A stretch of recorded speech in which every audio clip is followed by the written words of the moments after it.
आज आपण एका वाटीच्या प्रमाणात प्रसादाचा गोड शिरा बनवूया, अगदी मऊ लुसलुशीत असा। तर आज आपण हा शिरा बनवूया। आज आपण वाटीच्या प्रमाणात प्रसादाचा शिरा बनवूया। तर त्याच्यासाठी मी इथे एका वाटीतनंच हे साहित्य मोजून घेतलेलं आहे।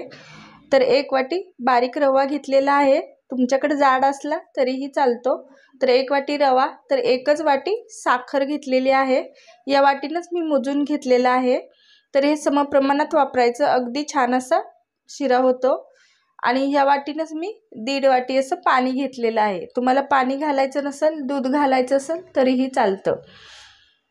तर 1.5 वाटी पाणी, आणि इथे मी 4 ते 5 बदाम, 4 ते 5 काजू आणि थोडेसे मनुके एवढं घेतलेलं आहे। आणि ही छोटी वाटी तूप। तर आता आपण हे पाणी दुसऱ्या गॅसवर गरम करायला ठेवूया आणि इकडं शिरा बनवायला सुरुवात करूया। आता सुरुवातीला आपण थोडंसं तूप घालून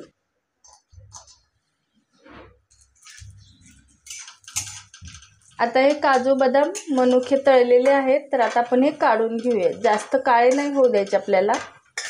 आणि याच्यात आता आपण हे तूप घालूया। तर आता तूप घातल्यानंतर रवा घालूया आणि मध्यम गॅसवर रवा चांगलासा भाजून घेऊया। 3 ते 4 मिनिट पहा, मी मंद गॅसवर असा रवा भाजून घेतलेला आहे आणि रवा असा छान फुललेला आहे। तर अगदी छान असा फुललेला आहे। तर आता आपण याच्यात घालूया साखर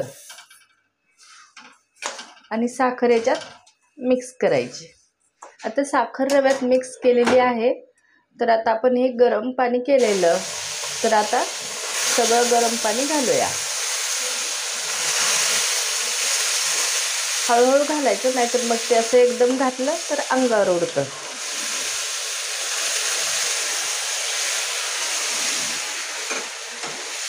आणि गॅस अजिबात मोठा करायचा नाही, तर मंदच गॅसवर असं ढवळून घ्यायचं। आणि थोडंसं घट्ट झालेलं आहे। तर याच्यात आता आपण 1 चमचा वेलची जायफळची पावडर घालूया, कारण ती दाखवायची विसरली। तर हे पहा, रवाही छान असा घट्टसर झालेला आहे। तर याच्यात आपण आता काजू बदाम हे तळलेलं हे घालूया आणि हेही असं छान मिक्स करून घ्यायचं। आता शिराही मिक्स करून घेतलेला आहे। तर याला मंदच गॅसवर 1 ते 2 मिनिट आपण असं झाकण ठेवून वाफ देऊन घेऊया। तर हे पहा, 2 ते 3 मिनिट झालेले आहेत आणि छान आता आपल्या शिऱ्याला वाफ बसलेली आहे। तर हे पहा, मस्त अगदी असा फुललेला आहे। तर आता मी गॅसही बंद करते। तर आता आपला शिरा प्रसादासाठी तयार झालेला आहे। असा मोकळा मोकळा एकदम माझ्या पद्धतीने प्रसादाला शिरा नक्की करून पहा। आणि आजची शिऱ्याची रेसिपी जर आवडली तर व्हिडिओला लाईक करा, शेअर करा आणि चॅनलला नक्की सबस्क्राईब करा। धन्यवाद।